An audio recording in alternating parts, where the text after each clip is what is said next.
The Temple Mount is perhaps the most contested piece of real estate in the world. The Temple Institute, a non-profit organization, is dedicated to raising public awareness than the rebuilding of the Third Temple.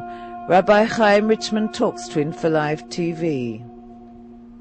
The Temple Institute is a very unique organization because it was founded with the sole purpose of doing as much as possible to raise the consciousness for the Jewish people and really for the whole world as to the central role that the Holy Temple plays in the life of mankind.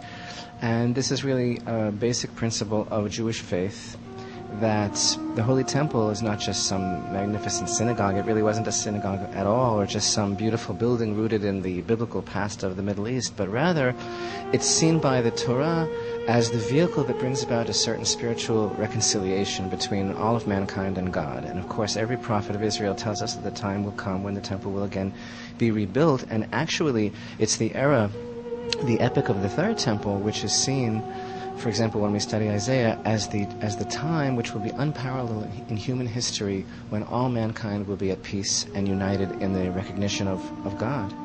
So everything that we do is really about the restoration of the promise of the temple. There's a number of ways that we go about this. The production of educational materials and curriculum that are used all over the world, and conferences and publications. But the main focal point of our work, where we're standing right now, is actually the reconstruction of vessels that can actually be used in the Holy Temple. As Israel and the Palestinians prepare for another peace summit, the future status of Jerusalem has been thrust to the forefront. Many remain skeptical over the funds invested in the future reconstruction of the temple, and if it will bring true peace. Well, you know, a lot of people will try anything for peace, and John Lennon said, all we're saying is give peace a chance. And so why not try the one thing that God himself promises, for example, through the prophet Haggai, where he says, in this place I will grant peace. You know, we try not to be political. We're really not a political organization at all. It's totally a religious and educational undertaking, but it's kind of hard to separate, for the Jewish people living in the land of Israel, the connotation of all of this. Obviously, the Holy Temple doesn't go in Hartford, Connecticut. It goes here on the Temple Mount, which is something that God himself declared.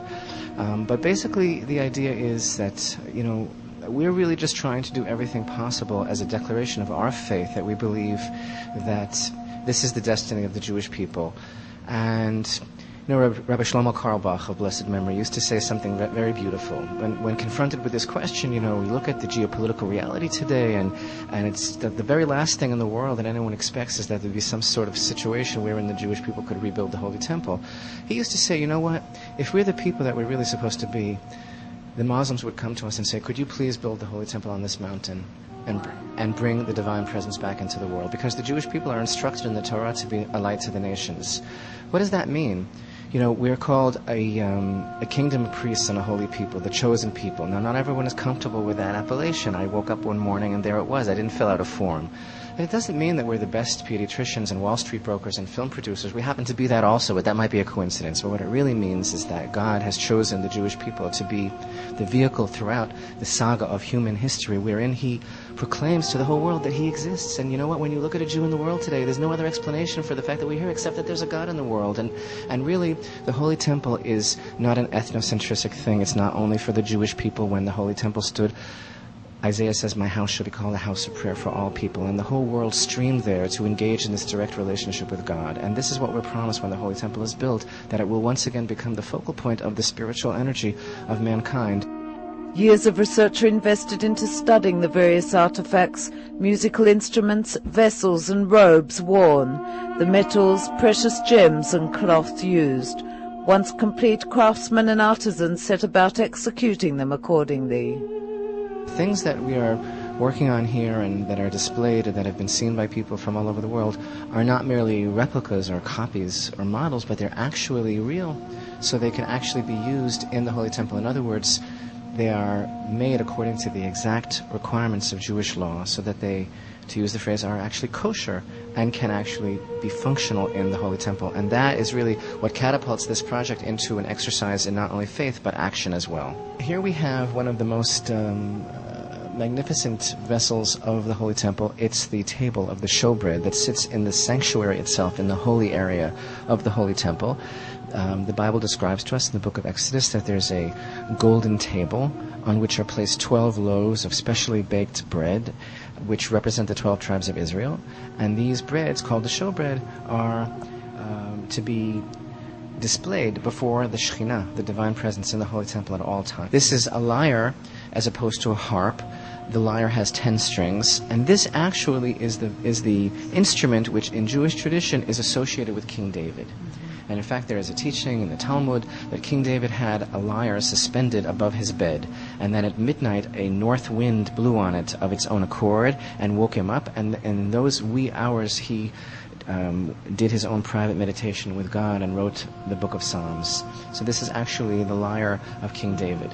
One of the best examples of the complex research involved in every item is when it comes to the garments of the high priest. Here the Bible uses words referring to the colors of the weavings, the blue and the crimson and the scarlet. We know that these come from certain plants and certain animals, and there's a great deal of mystery regarding what these colors are.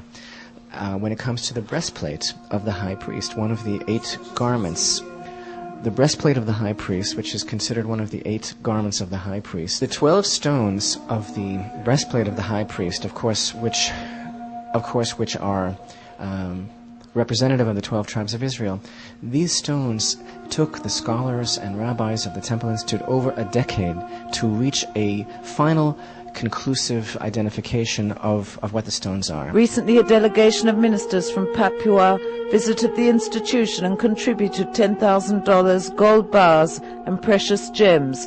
Richman says people from many countries and all walks of life identify and support the cause. This is definitely a phenomenon that we have seen over the years, which really makes perfect sense, because the Holy Temple is like a magnet that attracts people from all over the world. As we mentioned earlier, the verse in Isaiah, "My house shall be called a house of prayer for all people." We have many people from all over the world that are extremely supportive and interested in the concept of the Holy Temple. And I think on the level of prophetic fulfillment, this is a very, very beautiful thing. We have people from all walks of life, from all over the world, who feel so motivated to do something to identify with the Jewish people and with the God of Israel. Really over 35 countries from all over the world, from as far away as India, and now, as you mentioned, Papua, many people throughout North America, all over Europe, many people from Qatar, which is kind of a surprise, as you can imagine, have come forward. Also, most recently, Papua and India, some from Indonesia, and even we had once a delegation from Mongolia. Whatever the outcome of peace negotiations, Jerusalem will always remain the heart and soul of the Jewish people. And as Richman says, one nation, really walking together as one people, around one heart. The eyes of the world are really on the developments in Jerusalem. Jerusalem, the very word, is like a symphony to the ear for all people who really feel connected to the Bible. It's mentioned over 700 times in the Bible, and it's always synonymous with everything really that's good and right in the world. And the only city, of course, that was called the city of God, that God himself chose. But why, when we think about it? What is so special about Jerusalem? And we have to realize it is the secret that lies in its heart, the enigma of the Holy Temple, and the promise of living life on a whole different level of fulfillment. And that's really what the concept of the temple is all about. And when we look in earlier history and we look at the idea of the Jewish people having exited Egypt, building the tabernacle in the desert, that's this idea of one nation really walking together as one man around one heart with God in its midst. And that message is not only for the Jewish people, but for the whole world.